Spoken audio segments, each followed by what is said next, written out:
Today we are looking at a case from the end of the 19th century, so sit back as we go to Canada.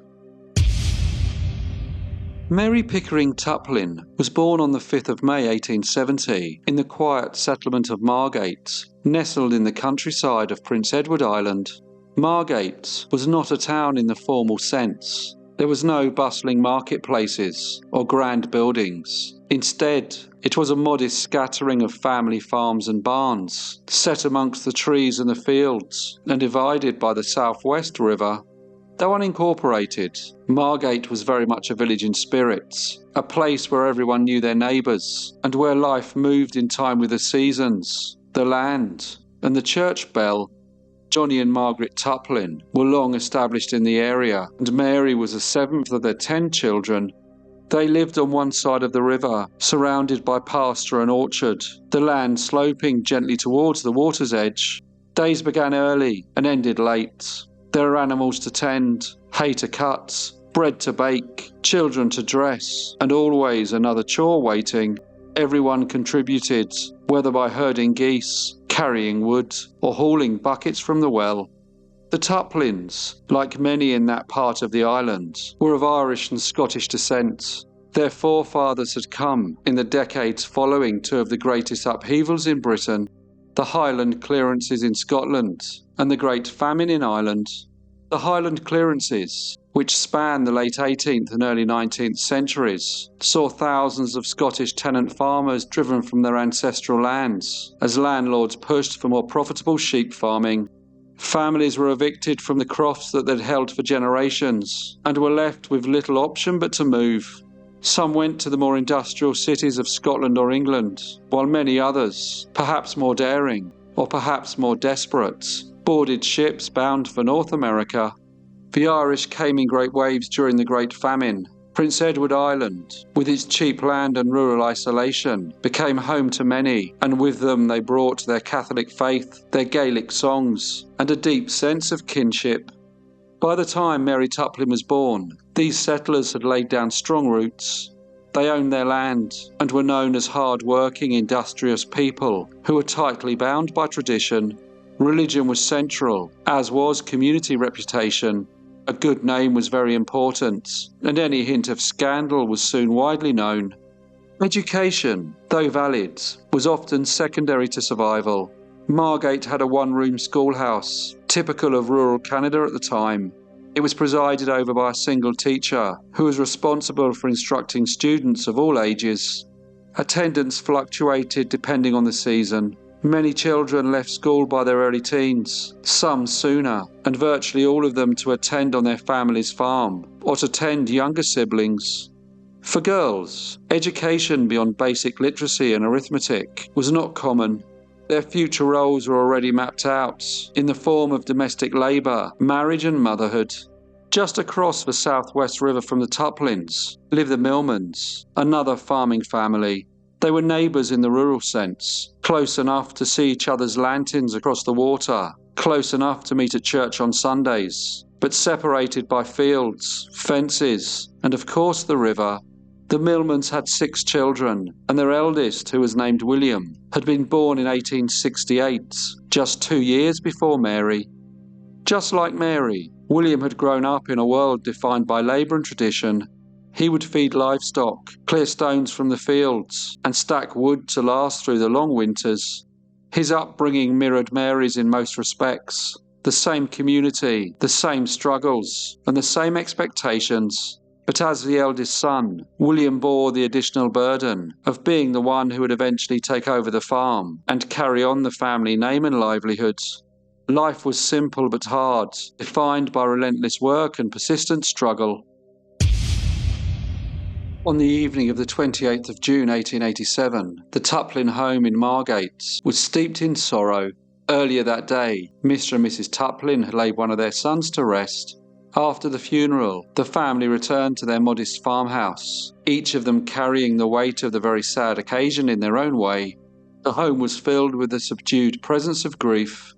Mary's parents, her 2 sisters, and her brothers were all there, drawing what comfort they could from each other's company.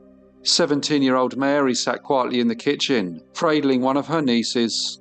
She had said little throughout the day. Then, without explanation, she stood up, handed the baby to her sister, and stepped outside.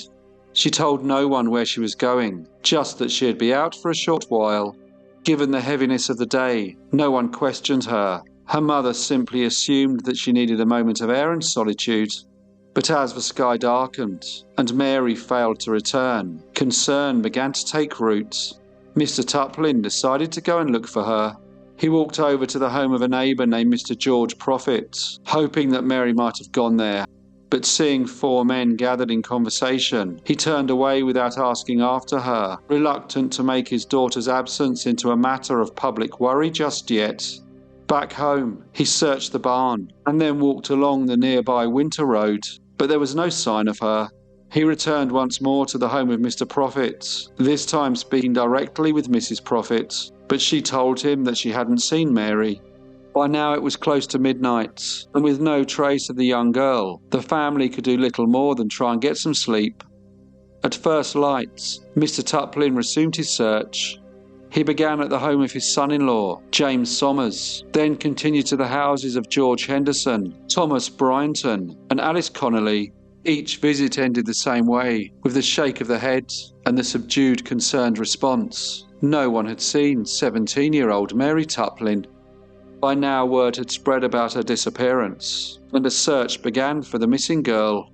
But after hours of looking, she was nowhere to be found. By Thursday, her disappearance had become a matter for the whole community. Large search parties formed, and the surrounding woods were combed for any sign of what may have happened. Volunteers walked the trails near Eel Creek, a narrow offshoot of the Southwest River that ran below the Tuplin property. Despite their efforts, there was still no trace of Mary. The search intensified on the Friday, when Eel Creek was dragged, though without success. It was not until the Saturday that one of the searchers spotted something white among the bushes. A closer inspection revealed a cotton handkerchief with the letter M embroidered in one corner. When this was shown to Mrs. Tuplin, she immediately recognized it as belonging to her daughter. The discovery added to the fears already forming among the residents of Margate that the young girl had very likely met with foul play. Undeterred, the community continued to search. However, it was not until the afternoon of Monday the 11th of July that Mary's body was eventually found in Eel Creek, not far from her home. She had been tied to a large stone, estimated to have weighed about 80 or 90 pounds, in what was clearly an attempt to keep the body submerged. It had been 6 days since she had said goodbye to her parents, and her body was already partially decomposed and swollen from the time it had been in the water.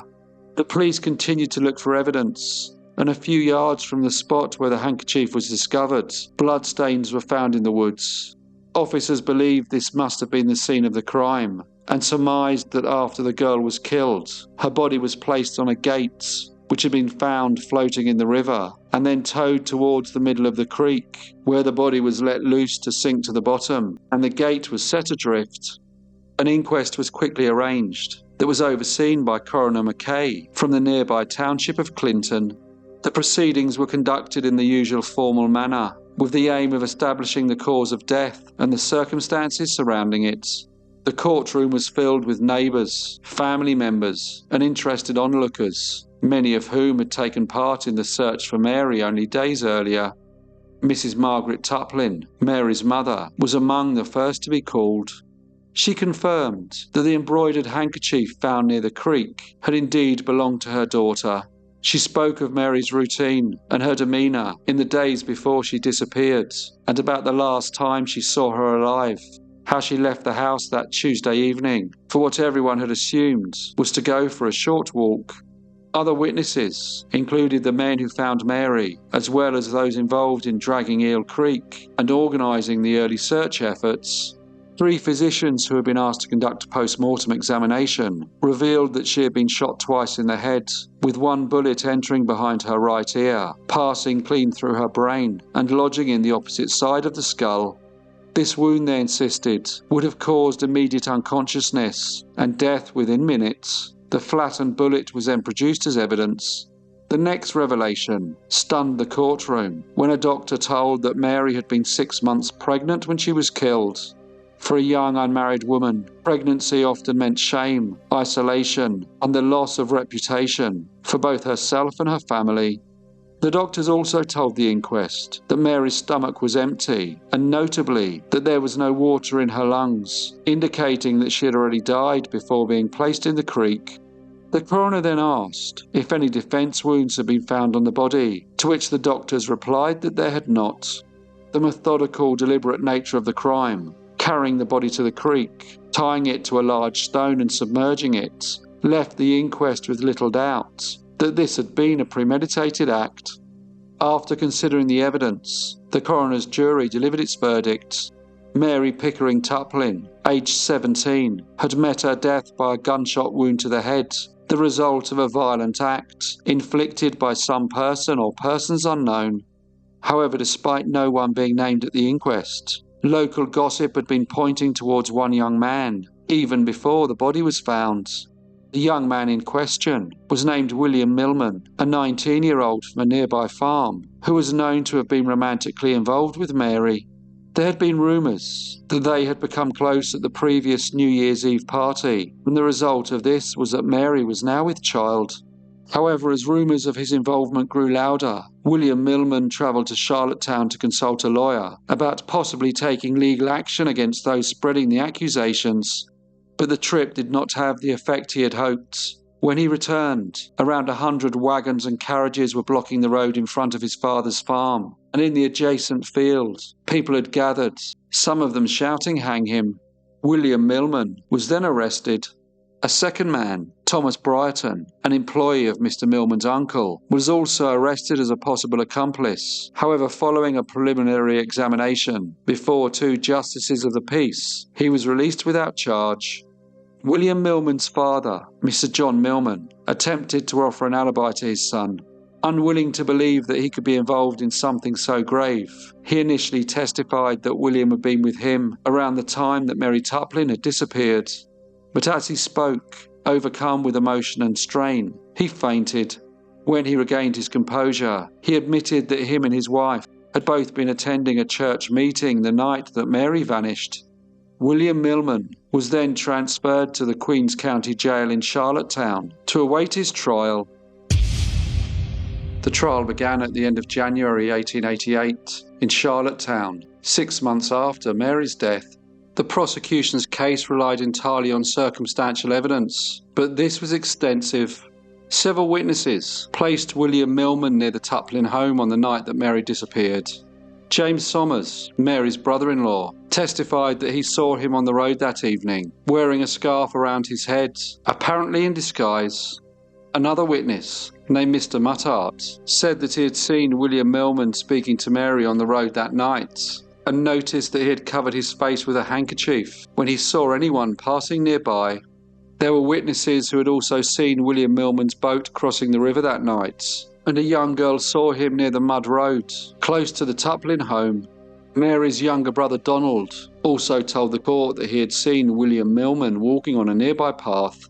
2 shots had been heard that evening, which seemed to be coming near the Tuplin house. It was also stated that Mr. Millman had not participated in the search, and when asked, had offered no explanation that could account for his whereabouts that night. One of Mary's sisters told the court that Mary had shared her secret with her and named William Millman as the father. However, the most damaging evidence was given by a young man named Patrick Power. He told the court that William Millman had come to him on the 30th of June, just days before the body was discovered, and asked him to swear a false alibi. According to Mr. Power, Mr. Millman wanted him to say that they had been together for 2 hours on the night of the murder. Mr. Power said that initially he had agreed to this request, but later, when brought before a justice of the peace, he decided to tell the truth. Patrick Power's brother named Francis also testified. He told the court that he had lent a revolver to Mr. Millman in mid-May, which was not returned until the 30th of June, 2 days after the death of Mary. He added that when he had asked for the gun to be returned on the 27th of June, Mr. Millman said that he needed to use it first. When this weapon was examined by the police, it was confirmed that 2 chambers were empty and 3 were still loaded. It was also discovered that the bullet found in Mary's skull matched the caliber of the weapon, and it was confirmed that the witness had not used the gun after it was returned. Over the course of the 11-day trial, the Crown called 48 witnesses to the stand, presenting a steady stream of testimony and evidence. The proceedings had drawn a large crowd each day, with members of the public packing the courtroom and gathering outside, eager to follow every development in a case that had gripped the entire province. Once the prosecution concluded, William Millman's defence attorney, Mr. E.J. Hodgson, presented his case. He called just 18 witnesses to the stand, but strangely, rather than strengthening William's defence, it seemed to do the opposite. Key testimony from his own family contradicted his alibi, casting further doubt on his account of the night that Mary disappeared. Instead of creating reasonable doubts, the defence only deepened the impression that William had something to hide. William's own mother, Mrs. Joanna Millman, told the court that her son was not home when she and her husband returned from a church meeting shortly after 10 o'clock that night, but she added that he did arrive just a few minutes later and came into the kitchen wearing dark clothing.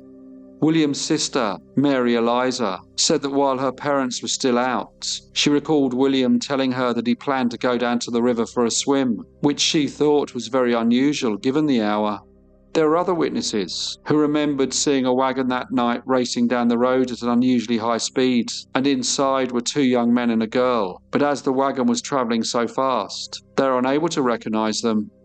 The defence also claimed that William had asked Patrick Power for an alibi, not to hide guilt, but to shield his mother, as he feared that the shock of Mary's death, combined with her pregnancy, his role as the father, and his status as a suspect, would be more than she could bear. Mr. Hodgson brought in his own expert witnesses, one from a local ammunition shop, who said that the bullets recovered from Mary Tuplin's body did not match the brand used in Mr. Power's gun. In addition, several people testified that they had seen the defendant previously discharge 2 shots, one into the roadsides and another into a piece of wood. The defence recalled Constable Mackay to the witness stand, and in court he was asked to carefully measure William Millman's boots. He did this, and his findings showed that the footprints discovered near the river were noticeably smaller than Mr. Millman's footwear. In his final remarks to the jury, Mr. Hodgson emphasised the principle of reasonable doubt, reminding them that suspicion alone was not enough to convict. He pointed out that the case lacked any direct evidence and relied too heavily on assumption. Significantly, he argued that William Millman could not have committed the crime within the narrow window of time suggested, and said that his client was at home when some claimed to have seen him on the boat. Looking at the jury, he said that taking into account when the gunshots were heard, there simply wasn't enough time for him to place Mary's body on a boat, row it 1/4 mile, leave it to sink in a river, and still return home, roughly at the same time his parents had come back from a church meeting. Attorney General Peters, representing the prosecution, challenged this view. He pointed out that reasonable doubt must be grounded in logic, not conjecture, and emphasised that no one but William had a clear motive to harm Mary, and no one else's movements that night raised such troubling questions. The following day, Justice Henley delivered a 4-hour summing up of the case. Throughout, he offered little encouragement to the defence, instead lending weight to much of the Crown's argument. At 4 o'clock on the 4th of February 1888, the judge instructed the jury to retire and consider the verdict.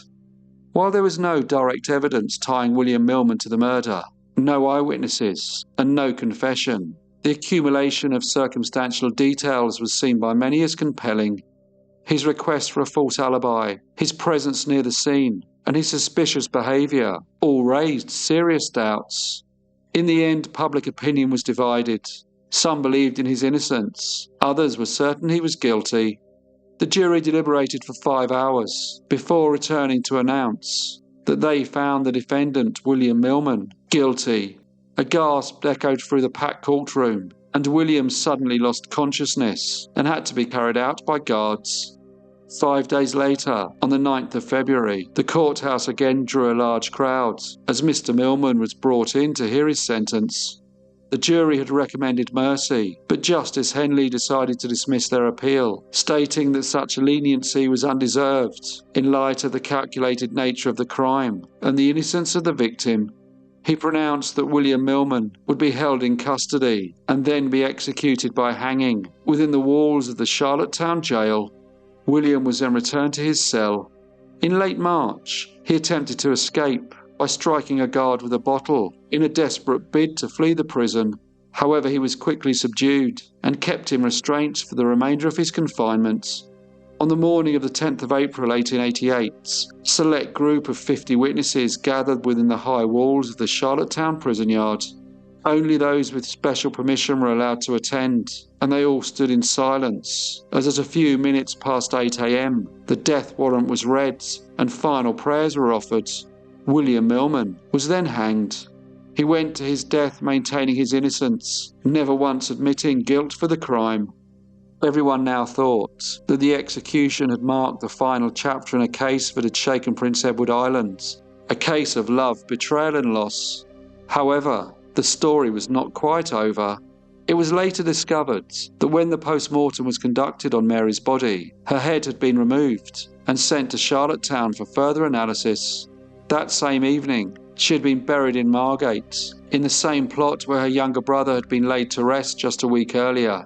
But this time there had been no ceremony, and no one from her family was present, and she had been buried without her head. Over the years, the story of Mary's death and burial was passed down through the Tuplin family until a relative, who had heard the accounts, began looking into what had become of her skull. He eventually discovered that the building once used as a coroner's office, which was now a restaurant, still held a labelled box, and inside was Mary Tuplin's skull. On the 21st of August 2016, nearly 130 years after her death, Mary's skull was reunited with the rest of her body. Hello everyone, and thank you so much for listening. As usual, please leave any comments or feedback you may have, and I hope to see you all again in the next brief case.